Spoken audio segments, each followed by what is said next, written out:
নমস্কাৰ ছাত্ৰ ছাত্ৰীসকল আসাম জিকে এণ্ড মেথছ MCQ চেনেলটোলৈ তোমালোকক স্বাগতম জনাইছোঁ মই নজমুল গনি আজি আমি দশম শ্ৰেণীৰ মেথছ MCQ আলোচনা কৰিম দশম শ্ৰেণীৰ আৰম্ভণিৰ পৰা শেষলৈকে যিমান অবজেক্টিভ টাইপ কুৱেশ্যন আৰু মাল্টিপল চইচ কুৱেশ্যন MCQ যিমান আছে সকলোখিনি আলোচনা কৰি যাম তোমালোকে চেনেলটো সাবস্ক্ৰাইব কৰি ল'বা আহিছোঁ আমি নেক্সট প্ৰশ্নটোলৈ এটা চাবা দিয়া আছে 26 আৰু 91ৰ গসাগু 13 তেন্তে 26 আৰু 91ৰ লসাগু কিমান হ'ব একেই মেথছকে আহি আছে একেই ফৰ্মুলা ব্যৱহাৰ কৰিব লাগে গসাগু দিয়া আছে লসাগুটো উলিয়াব লাগে সংখ্যা দুটা দিয়া আছে আমি জানো লসাগু আৰু গসাগুৰ পূৰণফল সংখ্যা দুটাৰ পূৰণফলৰ সমান লসাগুটো দিয়া নাই গসাগু দিয়া আছে 13 লসাগু আৰু গসাগুৰ পূৰণফল সংখ্যা দুটা যি দুটা সংখ্যা দিয়া আছে সেই দুটাৰ পূৰণফলৰ সমান এতিয়া যদি তোমাক লসাগু উলিয়াব লগা হৈছে 13 এদি ডিভাইড কৰি দিয়া 26 into 91 13 এদি দুইবাৰ 182 এনসার হ'ব 182 ঠিক আছে নেক্সট কোয়েশ্চন চাবা একেই কোয়েশ্চন কৰি লবা এইটো এটা চাবা যদি a equal to 2 cube into 3 b equal to 2 into 3 c equal to 3 to the power n into 5 আৰু a b c ৰ লসাগু এইটো তেন্তে n ৰ মান কিমান হ'ব ওকে এইটো কোয়েশ্চন চাবা কি দিয়া আছে a equal to দিয়া আছে 2 cube into 3 b equal to দিয়া আছে 2 into 3 আৰু c equal to 3 to the power n into 5 এটা চোৱা লসাগু দিয়া আছে ইহতৰ লসাগু দিয়া আছে 2 cube into 3 square into 5 n ৰ মান কিমান হ'ব চোৱা ইয়াতে 3 ৰ পাৱাৰ কিমান আছে 1 ইয়াতে 3 ৰ পাৱাৰ 1 যদি লসাগুত সদায় কি আহে ম্যাক্সিমাম তেতিয়া হলে ইয়াতে স্কয়াৰ হ'ব লাগিব n ৰ মান 2 হ'ব লাগিব বুজি পাইছা যেহেতু আমি লসাগু আগেৰ আছে কেনেকৈ উলিয়াইছো যেনেকৈ ইয়াতে 2 কিউব আছে ইয়াতে 2 আছে ইয়াতে নাই কিন্তু ম্যাক্সিমাম ইয়াতে আছে 2 কিউব আছে 2 কিউব ললো ইয়াতে 3 এটা আছে ইয়াতে কি থাকিব লাগিব তেতিয়া হলে দুটা 3 থাকিব লাগিব কাৰণ লসাগুত 3 স্কয়াৰ আহিছে 5 ইয়াতে আছে ইয়াতে নাই ইয়াতে আছে তো 5 যদি এইটো কোৱেশ্চন গসাগুৰ ক্ষেত্ৰত হল হৈ যে ধৰা a equal to দিয়া আছে এবাৰ চাবা এইটো কোৱেশ্চন চাবা a equal to দিয়া আছে 2 cube into 3 b equal to দিয়া আছে 2 into 3 c equal to দিয়া আছে 3 square into 5 গসাগু কি হ'ব গসাগু হ'ব সোয়া 2 কিউব আছে 2 আছে ইয়াতে তো 2 নাইয়ে গসাগুত তো মিল থকা কেইটা আহিব মিনিমাম তো আহিব আটাইতকৈ কম যিমান আহে নাই ইয়াতে 2 তো নাহে 3 ইয়াতে আছে ইয়াতে নাই তো নাহে 5 ইয়াতে আছে এই দুটাত নাই তো নাহে গসাগু হ'ব 1 ইয়াতে তাৰ মানে এই তিনটা নাম্বাৰক হৰণ কৰিব পৰা কোনো সংখ্যাই নাই তিনটা নাম্বাৰক হৰণ কৰিব পৰা কোনো সংখ্যাই নাই সেই কাৰণে গসাগু কিমান হল 1 বুজি পাইছা নেক্সট কোৱেশ্চনটোলৈ গৈছো চাবা যিকোনো ধনাত্মক অখণ্ড সংখ্যা m ৰ বাবে প্ৰতিটো ধনাত্মক যুগ্ম অখণ্ড সংখ্যাৰ আৰ্হি হ'ব চোৱা যিকোনো ধনাত্মক অখণ্ড সংখ্যা এটা যদি দিয়া থাকে তেতিয়া হলে তাৰ লগত 1 মাইনাস কৰিলে আমি যুগ্ম পাম নে অযুগ্ম পাম আমি ক'ব নোৱাৰো যদি m টো যুগ্ম দিয়া থাকে তাৰ পৰা 1 মাইনাস কৰিলে আমি অযুগ্ম পাম m যদি অযুগ্ম দিয়া আছে তাৰ পৰা 1 মাইনাস কৰিলে যুগ্ম পাম হেনেকে এইটোও ক'ব নোৱাৰো টুৱাইস m সদায় যুগ্ম হ'ব m ৰ যিকোনো মানৰ বাবে টুৱাইস m সদায় এটা যুগ্ম সংখ্যা m ৰ যিকোনো মানৰ বাবে টুৱাইস m সদায় এটা যুগ্ম সংখ্যা 2 ৰে পূৰণ কৰিলে সদায় এটা যুগ্ম সংখ্যা যদি এইটো কোৱেশ্চন এইটো চাবা নেক্সট কোৱেশ্চনটো দিছেয়ে যিকোনো ধনাত্মক অখণ্ড সংখ্যা n ৰ বাবে প্ৰতিটো ধনাত্মক অযুগ্ম অখণ্ড সংখ্যাৰ আৰ্হি এইটো কি হ'ব যদি টুৱাইস m যুগ্ম যেনেকৈ m ৰ ক্ষেত্ৰত টুৱাইস m যুগ্ম আছিল তেতিয়া হলে যুগ্ম সংখ্যা এটাৰ লগত 1 যোগ কৰি দিলে অযুগ্ম হ'ব নে নাই অযুগ্ম সংখ্যা হ'ব হেনেকে ধনাত্মক অখণ্ড সংখ্যা n ৰ বাবে টুৱাইস n টো সদায় যুগ্ম অখণ্ড সংখ্যা হ'ব আৰু টুৱাইস n + 1 সদায় অযুগ্ম অখণ্ড সংখ্যা হ'ব ঠিক আছে নেক্সট কোৱেশ্চনটো হ'ব ইউক্লিডৰ বিভাজন প্ৰমেয়িকা হ'ল যদি এ আৰু বি দুটা যিকোনো ধনাত্মক অখণ্ড সংখ্যা আচ্ছা বাদ দিয়া ইউক্লিডৰ বিভাজন প্ৰমেয়িকা আগৰ ভিডিঅ'টো ডিছকাছ কৰা হৈছে তো এইটো কোৱেশ্চন মই বাদ দি দিছোঁ তোমালোকে চাই ল'বা এইটো চাবা n স্কোয়াৰ মাইনাছ 1ক 8ৰে বিভাজ্য হ'ব যদি n হয় যিকোনো স্বাভাৱিক সংখ্যা ওকে যিকোনো অযুগ্ম ধনাত্মক অখণ্ড সংখ্যা ইয়াৰে আমি সংখ্যা বহুৱাই চাব লাগিব যে যদি যিকোনো স্বাভাৱিক সংখ্যা হয় তেতিয়াহ'লে 1 2 3 4 ইয়াতে এনৰ ঠাইত আমি 1 2 3 4 যিয়ে নবহক কিয় 8ৰে সম্পূৰ্ণৰূপে হৰণ যাব লাগিব হয় নে নহয় তো এনৰ মান আমি 1 বহুৱাই চাওঁ যেতিয়া n equal to 1 হয় n equal to 1 তেতিয়াহ'লে n স্কোয়াৰ মাইনাছ 1 অৰ্থাৎ 1 স্কোয়াৰ মাইনাছ 1 0 হয় যেটো 8ৰে বিভাজ্য হয় বাৰু n equal to যেতিয়া 2 হয় 2 square minus 1 n square minus 1 মানে 2 স্কোয়াৰ মাইনাছ 2 দুগুণ 4 4 মাইনাছ 1 3 পালো n equal to 3 লৈ চোৱা 3 স্কোয়াৰ মাইনাছ 1 যেটো তুমি পাবা 9 মাইনাছ 1 equal to 8 পাবা n equal to 4 লৈ চাও 4 স্কোয়াৰ মাইনাছ 1 16 মাইনাছ 1 পালো আমি 17 n equal to 5 লৈ চাও 5 square minus 1 25 minus 1 equal to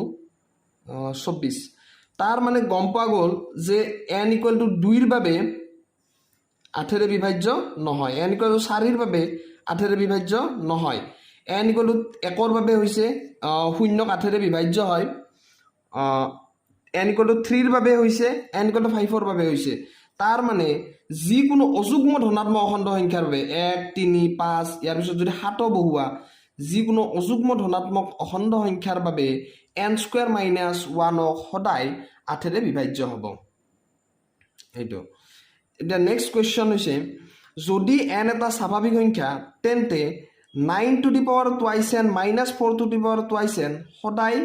বিভাজ্য হ'ব ইয়াৰে কোনটোৰে বুঝছে যদি n এটা স্বাভাৱিক সংখ্যা তেন্তে 9 to the power twice n minus 4 to the power twice n 9 to the power twice n minus 4 to the power twice n ইটো নাম্বাৰ কিহেৰে বিভাজ্য হ'ব সদায় এটা কথা মনতে ৰাখিবা যে a to the power twice n minus b to the power twice n এনেকে যদি থাকে a b ৰ ভ্যালু যিয়ে নহওক কিয় এনেহেন ক্ষেত্ৰত a to the power twice n minus b to the power twice n ক a মাইনাছ b আৰু a প্লাছ b দুয়োটাৰে বিভাজ্য হয় অৰ্থাৎ এই দুয়োটাৰে সদায় হৰণ যায় সম্পূৰ্ণৰূপে হৰণ যায় তাৰ মানে ইয়াৰ পৰা আমি কি উত্তৰ পাম যে 9 মাইনাছ 4 এৰেও ইয়া সম্পূৰ্ণৰূপে হৰণ যায় আৰু 9 প্লাছ 4 এৰেও সম্পূৰ্ণৰূপে হৰণ যায় 9 মাইনাছ 4 মানে হ'ল 5 9 প্লাছ 4 হয় সৰি 13 5 আৰু 13 দুয়োটাৰে সম্পূৰ্ণৰূপে হৰণ যায় ওকে যদি এইটো এনে নৰমালি চাব পাৰা যদি তোমাৰ অসুবিধা হয় এনেকে তেতিয়াহ'লে ইয়াতে কি কৈছে যে যদি n এটা স্বাভাৱিক সংখ্যা তেন্তে 9 to the power twice n minus 4 to the power twice n সদায় বিভাজ্য হ'ব তাৰ মানে যিকোনো স্বাভাৱিক সংখ্যা বহাই দিয়াৰ পিছত ইয়াৰে যিটোৰে বিভাজ্য হ'ব সেইটো এনসাৰ হ'ব তো আমি চাই লওঁ n equal to 1 বহাই দিলো ঠিক আছে তো 9 টু দি পাৱাৰ 2 into 1 মানে 2 হ'ল না 9 to the power 2 into 1 minus 4 to the power 2 into 1 মানে 4 স্কয়াৰ ঠিক আছে 9 9 গুণ 81 মাইনাছ 4 গুণ 16 কিমান পা যাব 5 আৰু ইয়াতে হ'ব 7 কেলে 6 65 ইয়াক 5 এৰেও হৰণ যায় 13 ৰেও হৰণ যায় যায় না যায় গতিকে 13 আৰু 5 এইটো এনসাৰটো হ'ব 5 আৰু 13 উভয়ৰে ইয়াক সম্পূৰ্ণৰূপে হৰণ যায় এটা চাবা নেক্সট কোৱেশ্চন যদি n যিকোনো এটা স্বাভাৱিক সংখ্যা তেন্তে 6 to the power n minus 5 to the power n সদায় শেষ হ'ব কি সংখ্যাৰে শেষ হ'ব এটা চোৱা যেহেতু ইয়াতে কৈ দিছে সদায় শেষ হ'ব তাৰমানে কথা নাই আৰু এনৰ যিকোনো এটা স্বাভাৱিক সংখ্যা বহাই দিয়া তুমি গমে পাই যাবা কোনটো সংখ্যাৰে শেষ হ'ব সদায় আচ্ছা আমি কি বহাই দিও 1 বহাই দি চাওঁ 6 to the power n minus 5 to the power n year actually এটা ফৰ্মুলা আছে হেতু লৈকে নাযাও আৰু এটো দিগল ফৰ্মুলা ডাঙৰ ফৰ্মুলা হয় হেতু বাদ দিয়া যিকোনো নাম্বাৰ যিকোনো স্বাভাৱিক সংখ্যা তুমি বহাই দি চোৱা কোনটো সংখ্যাৰে শেষ হ'ব গম পাই যাবা 1 বহাই দি চোৱা 1 বহাই দিলে কিমান পাই 6 মাইনাছ 5 তাৰ মানে 1 পালো 2 বহাই দি চোৱা 6 স্কয়াৰ মাইনাছ 5 স্কয়াৰ মানে 36 মাইনাছ 25 কিমান হ'ল 11 সদায় কিহেৰে শেষ হ'ব একেৰে শেষ হ'ব তুমি আৰু নেক্সট নাম্বাৰ বহুৱাই চাব পাৰা সকলো এনৰ যিকোনো মানৰ বাবে সদায় একেৰে এক সংখ্যাটোৰে শেষ হ'ব নেক্সট কুৱেশ্যনটো হ'ল দুটা পৰিমেয় সংখ্যাৰ লসাগু আৰু গসাগু সমান হ'লে সংখ্যা দুটা সদায় সমান হ'ব তাৰ মানে মনত ৰাখিবা যে সমান সংখ্যাৰ লসাগু আৰু গসাগু সমান উলিয়াই চাবা নিজে দুটা সমান সংখ্যা লৈ এতিয়া চোৱা নেক্সট কুৱেশ্যন যদি p1 আৰু p2 দুটা অযুগ্ম মৌলিক সংখ্যা যাতে p1 গ্ৰেটাৰ দেন p2 তেন্তে p1 square minus p2 square হ'ব ওকে এইটো হ'ব ইন্টাৰেষ্টিং কুৱেশ্যন চাবা p1 p2 কি বুলি কৈছে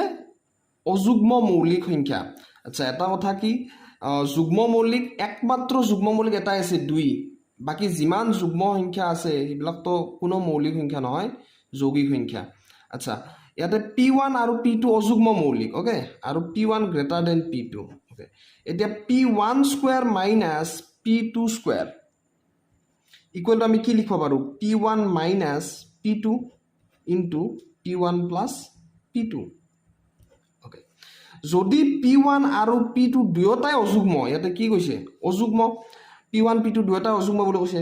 এতিয়া চোৱা দুটা অযুগ্ম সংখ্যাৰ বিয়োগফল সদায় কি হয় এটা যুগ্ম সংখ্যা হয় তাৰ মানে p1 - p2 কি সংখ্যা হ'ব যুগ্ম সংখ্যা হ'ব আৰু দুটা অযুগ্ম সংখ্যাৰ যোগফল সদায় কি সংখ্যা হ'ব যুগ্ম সংখ্যাই হ'ব হ'বনে নাই আৰু দুটা যুগ্ম সংখ্যাৰ পূৰণফল সদায় যুগ্ম সংখ্যাই হ'ব কৰি চাবা এইবিলাক উদাহৰণ লৈ চোৱা যে দুটা অযুগ্ম সংখ্যাৰ বিয়োগফল সদায় যুগ্ম সংখ্যা যেনে 7 - 5 9 - 5 9 - 3 সদায় যুগ্ম সংখ্যা আৰু দুটা অযুগ্ম সংখ্যাৰ যোগফল সদায় যুগ্ম সংখ্যা 7 + 5 এইবিলাক এনেকৈ কৰিলে মনত থাকে 9 + 3 চোৱা সদায় যুগ্ম সংখ্যা হয় দুটা অযুগ্ম সংখ্যাৰ যোগফল দুটা অযুগ্ম সংখ্যাৰ বিয়োগফল সদায় যুগ্ম সংখ্যা আৰু দুটা যুগ্ম সংখ্যাৰ পূৰণফল সদায় যুগ্ম সংখ্যা গতিকে ইয়াৰ উত্তৰটো আহিব কি সদায় এটা কি সংখ্যা পা যাব যুগ্ম সংখ্যা ঠিক আছে এতিয়া নেক্সট কোৱেশ্চন চাবা 33/2 স্কয়াৰ * 5 দশমিক দৃষ্টিটি সমাপ্ত হ'ব কেতিয়া সমাপ্ত হ'ব নহয় কোৱেশ্চনটো আছিল যে কিমান তাৰ পিছত সমাপ্ত হ'ব এটো কৰা হৈছে হয় না নহয় এটো উলিয়ালে হ'ল আগতেও কৰি দিছো কেনেকৈ কৰি দিছিলো এবাৰ মনত কৰি দিছো যে 2 স্কয়াৰ * 5 আছিল ওপৰত আৰু ইয়াতে 2 স্কয়াৰ আছে 5 এটা আছে গতিকে আৰু এটা 5 এদি ওপৰত আৰু তলত পূৰণ কৰি দিলো এটা দুটা 5 দুটা 2 মানে 2 * 5 হোল স্কয়াৰ হিচাপে লিখব পৰা গ'ল ইয়াতে 5 9 15 5 9 15 কে হল 5 2 10 10 স্কয়াৰ 165 10 স্কয়াৰ মানে 100 100 এৰে হৰণ কৰিলে কি পা যায় 1.65 পা যায় তাৰ মানে দশমিকৰ পাছত দুটা স্থানত শেষ হ'ব দশমিকৰ পাছত আৰু দুটা স্থানত শেষ হ'ব ঠিক আছে এনেটো ডিসকাস কৰা হৈছিল আগতে নেক্সট কোৱেশ্চন চাবা 2.35 বাৰ এটা এই যদি বাৰ দিছে এইটোৰ অৰ্থ কি 2.35 ইয়াতে 35 ৰ ওপৰত বাৰ দিছে মানে ইটো 2.35 35 35 এনেকৈ ডট ডট যাই থাকিব তাৰ মানে এইটো কি পৌনঃপৌনিক ৰিপিট হৈছে হয়নে নহয় আৰু ৰিপিট হোৱা সংখ্যাবিলাক পৰিমেয় সংখ্যা হয় এই সংখ্যাটো p/q/r লিখিব পৰা যায় তাৰ কাৰণে এটা দীঘল প্ৰসেস আছে তো এইটো p/q/r লিখিব পৰা যায় এইটো এটা পৰিমেয় সংখ্যা যেতিয়া ওপৰত বাৰ দেখা পাবা জানিবা যে এই সংখ্যাটো ৰিপিট হৈ আছে আৰু ৰিপিট হোৱা সংখ্যাবিলাক ৰিপিট হোৱা সংখ্যাবিলাক পৰিমেয় সংখ্যা হ'ব পাই সদায় এটা অপৰিমেয় সংখ্যা এইটোৰ ওপৰত আৰু ডিসকাস কৰিবলগীয়া নাই আগতে কৈছো এইটো চাবা 2.13 এবাৰ দুটা 13 দিছে তিনিটা 13 দিছে মানে কি 1 বাঢ়ি আছে মানে এইটো ৰিপিট হোৱা নাই হয়নে নহয় পৌনঃপৌনিক নহয় আৰু যদি পৌনঃপৌনিক নহয় শেষ নহয় আৰু ৰিপিটো নহয় তেনেহলে হি এটা অপৰিমেয় সংখ্যা হ'ব আগতে আলোচনা কৰা হৈছে আগৰ ভিডিঅত লঘিষ্ঠ আৰ্হিত লিখা কাটি কুটি লবা সৰু আৰ্হিত লিখবা দিছে এইটো চাবা 2 + √3 আৰু 2 - √3 এটা পৰিমেয় সংখ্যা হ'ব নে অপৰিমেয় সংখ্যা এইটো চোৱা এইটো ফৰ্মুলাত পৰি আছে a + b * a - b কি আছিল 2 + √3 2 + √3 * 2 - √3 a + b * a - b a square minus b square 2 * 4 - 3 মানে 1 কি সংখ্যা হ'ল পৰিমেয় সংখ্যা হ'ল অবভিয়াসলি যিমান এনেকৈ a + b * a - b সূত্ৰত পৰব ইমান সব পৰিমেয় সংখ্যা হ'ব বা কৰি চাবা পৰিমেয় হনে অপৰিমেয় হয় সলভ কৰি চাবা তো এইটো পৰিমেয় সংখ্যা হ'ল ওকে 1/√2 এটা অপৰিমেয় সংখ্যা হিদিনা কোৱা হৈছে যে এটা অপৰিমেয় সংখ্যাৰ লগত যিকোনো এটা পৰিমেয় সংখ্যা যদি যোগ কৰা তথাপি অপৰিমেয় সংখ্যাই থাকিব, যদি পূৰণ কৰা তথাপি অপৰিমেয় সংখ্যা থাকিব,